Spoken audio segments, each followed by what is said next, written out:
I'm interested in so much to like so, but I want to keep it relatively on track. You know what I mean?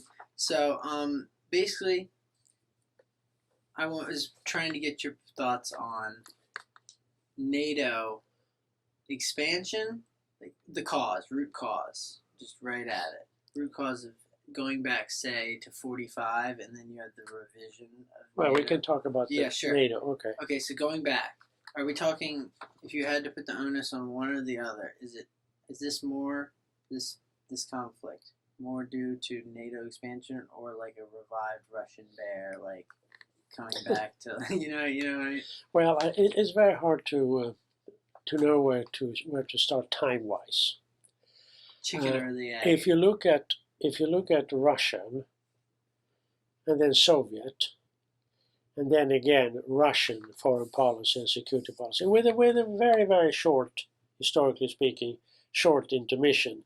Let's say between some people say 1985 when Gorbachev came into power. Some say 91 after the implosion of the Soviet Union. But until 2007. Mm-hmm. But if we lift that out of this historic expose, Russia has always felt threatened by external enemies. Would you say for good whichever reason? They may be. For good reason? No, not necessarily.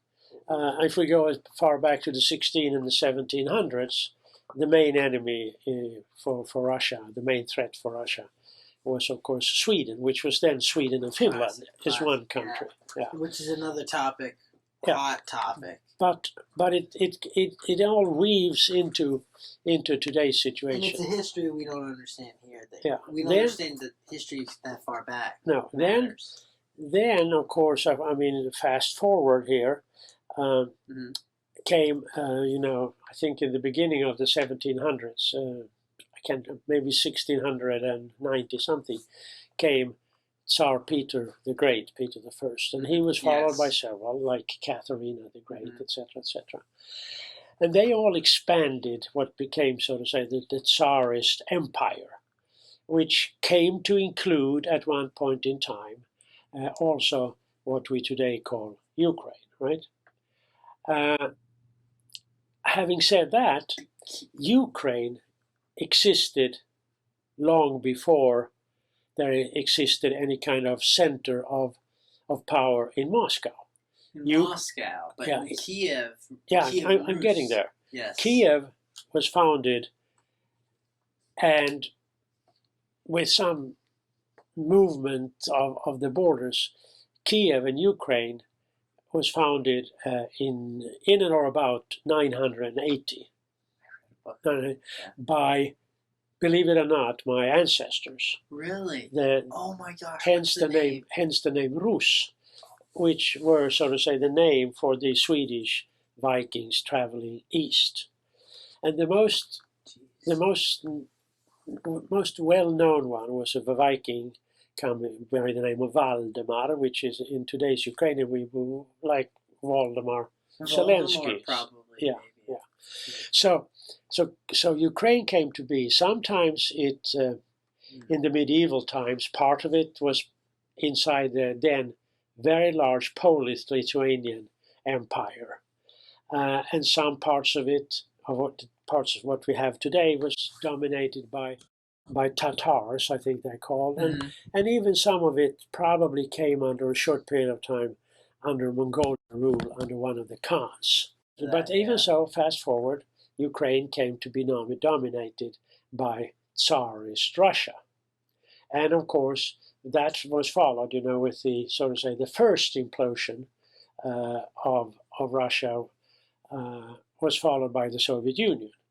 After first the Socialist Revolution and then the Bolshevik Revolution shortly thereafter, when the Bolsheviks or the Communists or the real Socialists the scientific socialists took over Soviet Union. And that was in the 1920s.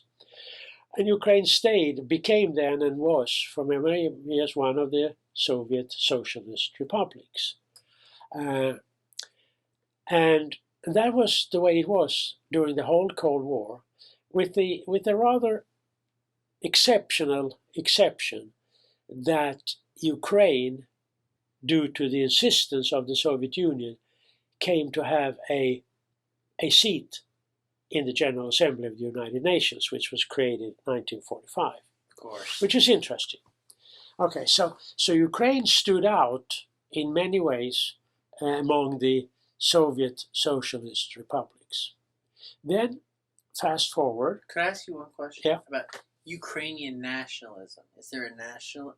I've read a few articles that there's sort of this distinct Ukrainian nationalism that existed very much opposed to Moscow rule or what. I have to know because I don't think there was any.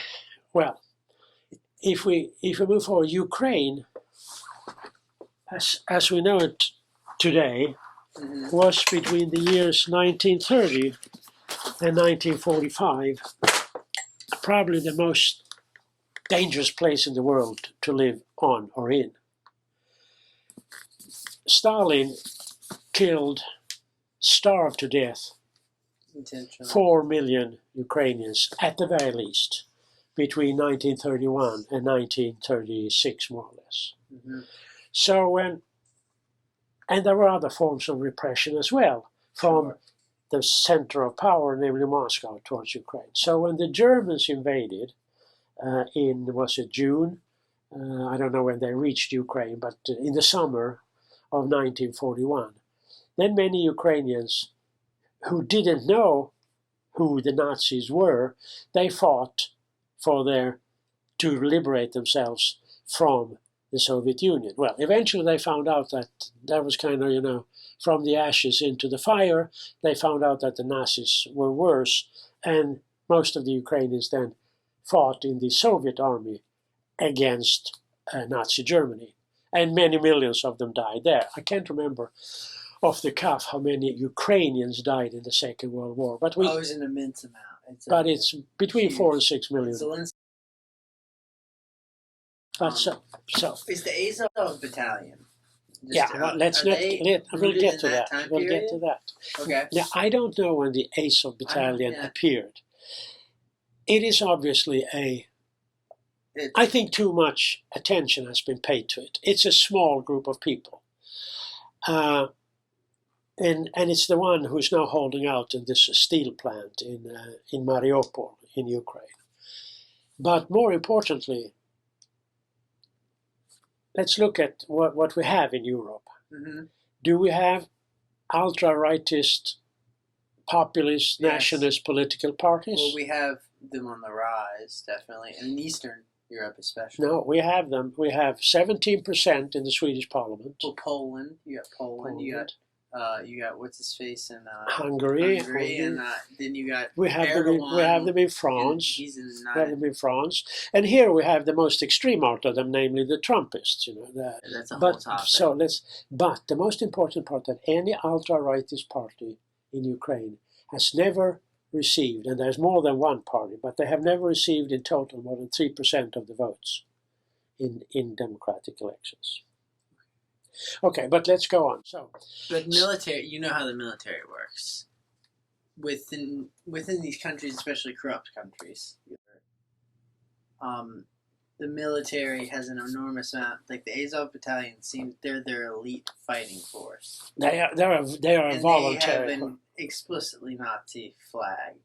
Flag. I agree. They've been trying to sanitize it ever since it came out.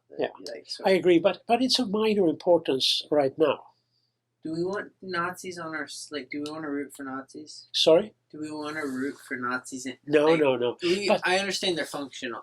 Functionally, they're doing a good thing. They're defending the sovereignty. They are Ukrainian nationalists. Hyper-national. Ultra. Yeah.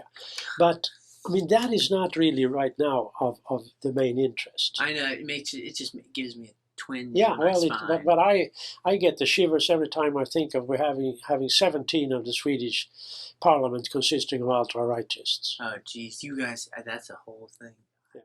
Yeah. So, and they have 3% of the votes in Ukraine. So there's a difference. Okay. So, then after the Second World War, in the we came to the Nuremberg and the Tokyo trials, which beside, so to say, accusing Nazis and some of the Japanese fascists, military mostly fascists, laid down as an international law that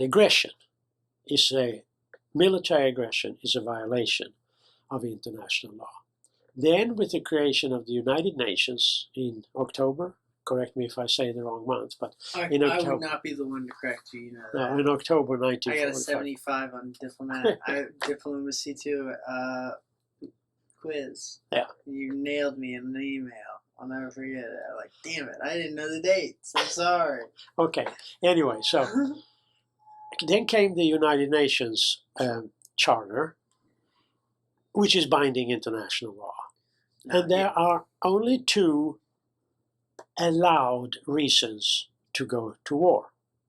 One is self-defense, right? And the other is if there is a resolution in the United Nations Security Council which permits or allows or instigates to go to war. That's the only two, but based on the fact that aggression is in itself a violation of international law. Sure, I agree. Okay. Well, everybody can agree on that. Okay, now fast forward again. During the Cold War, everything stood still. Soviet Union insisted that there would be called together a conference that would once and for all lay down firmly the borders that had been created after the Second World War. That conference, it was in the beginning quite much resisted to by what we call the West, led by the United States. But after some rather lengthy negotiations, this conference came to be divided into so-called three baskets. One basket was about the borders, the border of Poland, to Germany, the border of Hungary, and etc., the border of the Soviet Union. And another basket was a basket on human rights, insisted upon by the West. Now this was what year? Huh? Again, just to read it the time period, the year you're talking about. Yeah, I'm coming to that. So this conference in the end convened in Helsinki, Finland, in 1970. Okay. It went on for 5 years. And out of that came an agreement that out of what was called the Conference on Security and Cooperation in Europe in 1970, the so-called Helsinki Act. That laid down the borders, that they should not or could not be changed, with one small and not so small example or exception, namely that if a people within a well-defined territory wanted to be independent, and that could take place without hostilities with the country from which they left. Yeah. Is that possible? Yeah, then that was allowed. Okay. Is that possible? It's allowed. Now, of course, this laid down Poland's borders, the borders of the, as it were, Czechoslovakia. Mm-hmm. And there we had the first example in 1992 when the Slovaks decided to split from the Czech Republic, and that was done peacefully. I was in Prague when it happened, actually, but that's another story. And we come to the perestroika and glasnost, from 1985, etc. And 1991. Whoever hears this might not know what perestroika is. Openness and transparency or something. Yeah. It really was just like, I'm going to give in to the Americans, in my opinion, Gorbachev. Yeah. But really sort of let it go. I think it was time to let that thing go. Well, but there was an intent to have a coup d'etat, by the more rightist or so on against Gorbachev. But that fizzled out and became. No leftist? No. There was, it depends on how you define those days communists. I'm not so sure I want to define them as leftists. You're right. Yeah. They have very socially conservative streak in them, don't they? So the Soviet Union imploded in 1991. Now the first three territories, if you so like, hurrying to declare their independence from still the Soviet Union to become the Russian Federation. We are in the days here when we don't really know what it is. Mm-hmm. Were, of course, Estonia, Latvia, and Lithuania, which basically had, between the two wars from 1918 to 1939, had been independent republics. Okay. But under the Tsarist Russia, during centuries having been part of Sweden, and Lithuania part of, so to say, the East Prussia, German, mm-hmm. they declared their independence, and it came to bloodshed.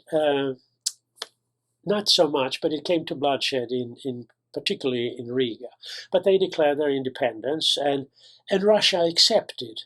Now we had Russia. The Soviet Union had disappeared. And this was already 1991. Now, then in Ukraine, in 1991, the Ukrainians, who had been given in 1956 by then Soviet ruler Nikita Khrushchev, dominance over Crimea, they had a plebiscite, which by the now reformed, renamed Council for the Security and Cooperation in Europe to the Organization for Security and Cooperation in Europe, the OSCE, which has its headquarters in Vienna. Oh, that's where you were. Yeah, so they supervised this plebiscite in Ukraine in 1991. 91% of Ukrainians voted for independence, meaning split from now the Russian Federation. This is obviously Stalin. And even if you just look at Crimea, where there is a rather large speaking Russian population, mm-hmm. and there are others, Tatars and others as well, 57% on Crimea voted for independence from the Russian Federation. But these 57% are baked into the 91% in favor. It's also close in a country where you can't quite trust. No, but you can't. Numbers. You could trust that. You could trust that. It was supervised by the OSCE. So this was a clear and allowed splitting, and the Russian Federation had no problems with it. So it was a defined territory, defined population, and met with no hostility from the country that it wanted to become independent from in 1991. Okay, now, what happened then was that Ukraine, and for that matter also Belarus, had a large stash of Ukrainian of nukes, nuclear weapons on, let's go back to Ukraine, on its territory. So negotiations took place between the United States, United Kingdom, France, Russia, and Ukraine.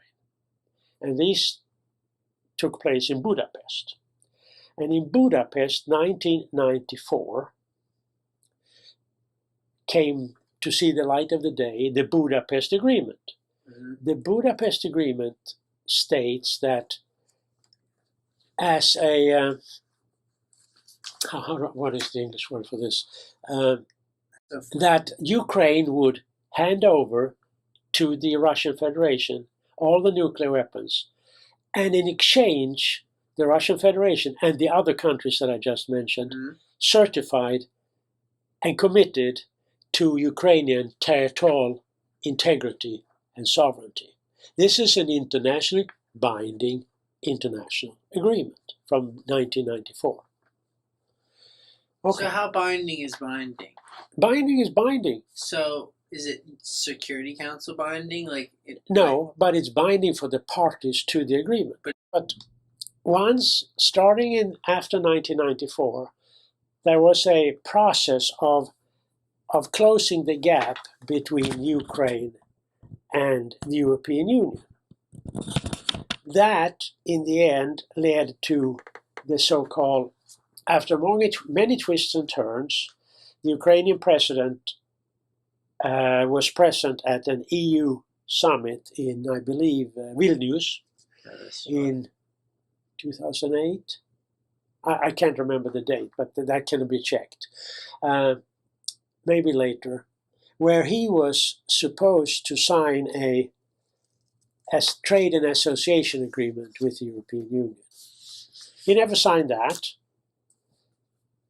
left the meeting and flew back to Kiev, and in popular wording, all hell broke loose in Kiev, the so-called Maidan demonstrations. Yes. Because the population wanted to become more Western. They wanted to associate more to the West, to the European Union, because it was no secret to the Ukrainians that any country that had joined the European Union after its foundation as the European Economic Cooperation in 1957 had prospered economically and politically. So this Russian-leaning president, whose name escapes me now because I haven't looked at it's the guy before Yanukovych? it's almost the same name as the president that came after. I wish it's something I had like my Maidan Revolution. Yeah. I forget which one was like heavily right wing. There was a right wing faction to one of the two revolutions, correct? I don't know where you get this. I could hold on. Like, do you mind if I quickly look it up?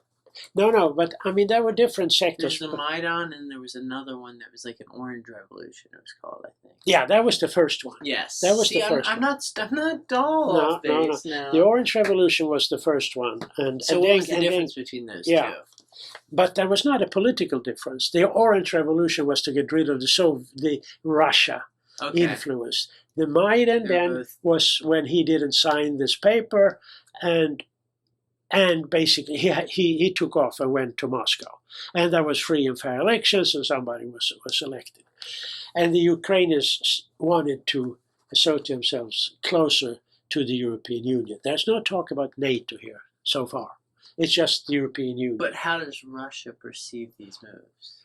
Well, since Russia, since the time of Ivan the Terrible back in the 1500s, has always felt that it's under attack. Of course, it didn't particularly like it, but it took no action. It has been under attack a lot. No, it has not been under attack. Have invaded Russia? Well, that, of course, the Mongols did, the Swedes did, etc. And we lost Napoleon. We lost the final battle in 1709 was that in Gustavus Poltava. Adolphus? No, this was called the 12th. Okay. Gustavus Adolphus is the last battle that we lost in overtime was in Poltava in 1709. And Poltava is in today's Ukraine, by the way. Wow. So we have a lot. You guys always came down. Yeah, we have a long history of that. Yeah. So the Ukrainians wanted to, and they finally got their trade and association agreement with the European Union. But of course they were not, Ukraine was far from ready in 2010, 2012 to become a member of the European Union, because they had, to become a member of the European Union, you have to go through these negotiations where you discuss social affairs, justice affairs. Economic. Yeah, the 35 and you gotta have standards of you can have like Spanish. Yeah, democracy. So they were not up to the so-called acquis, but they made progress, and everything was more or less. How did they make progress with their economy and agrarian? Well, they have. Ukraine is one of the largest food exporters in the world. Yeah, the breadbasket. Of course. It's wheat, and I don't know if it's barley, but at least wheat. And can they be a one export state? No, they export also. I mean, the steel plant, industry, steel plant, which we now see so much about in the news, it's one of the main steel producers in the world. So it's not a. And they reformed the police, and they have a ways to go, but I mean they have been doing fairly good. Now, then comes some sort of a breaking point in 2007, before Georgia too, just before Georgia. Yeah, this is it. It was 2007 at the Munich Security Conference, where Putin attended and stood up and said that, so to say, the epoch of liberal democracy has come to an end. Then came in 2008, so to say, the first, shall we say, aggression. Now, there are many different versions of why the aggression against Georgia started. Now, you're using aggression in the international laws. Yeah. Diplomatic. It started. So, yeah. It started with the Georgians. Okay. And we would. In 08, we yes. probably should consider them to have a certain, at least moral right to do so. Georgians tried to incorporate into its own country two Georgian areas, which are in Georgia, namely Abkhazia and South Ossetia. They are within Georgia's internationally recognized borders. Now, what is Mainly, Georgia's history with being in the Russian territory? It was also there from forever, right? Forever. Yeah. I mean, Stalin was from Georgia. Stalin was born in Georgia. You could see their claim a little bit. I'm just playing devil's advocate. I really don't think they have a claim to Georgia, but I'm just saying you can see a little bit how they feel backed into a corner all the time. Yeah. Especially when you got a hegemon in the U.S. always pressing some buttons. Yeah. So Georgia wanted to get rid of what, sort of the separatist republics or separatist territories, and tried to do so with force. And the Russian Federation came to aid, and there was a short war, and in the end, the European Union managed to negotiate a ceasefire, and nothing really changed. How bad was the Georgia? How many casualties? I don't remember. It wasn't too bad. It wasn't. Now Chechnya. When was Chechnya? How does that play? I thought Chechnya. There was two Chechen wars. Sure. One under Yeltsin. Okay. And one under Putin. Yeah, let's go to that one. But Chechnya has also. I mean, it's way down in Central Asia, so to speak. It's a distinct culture. It's Muslim, among other things, and it tried to break away, and the Russian Federation didn't allow it. And they turned Grozny, which is the capital, into nothing. Just like the Russians are doing now with Mariupol and other cities in Ukraine. Well, anyway, so then when the Ukrainians made progress in their, shall we say, getting their attempts to get closer to the European Union,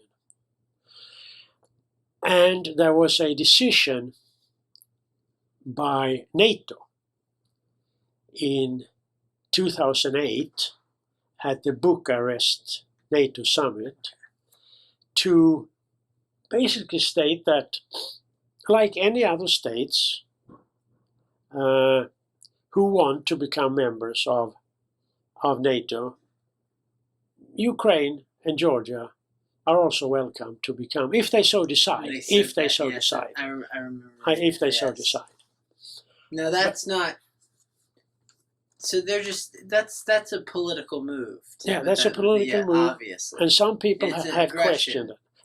No, it is not aggression in international law. But in Russian, perceptions. But I choose to be. I mean, I choose to believe in international law. You don't lie, though.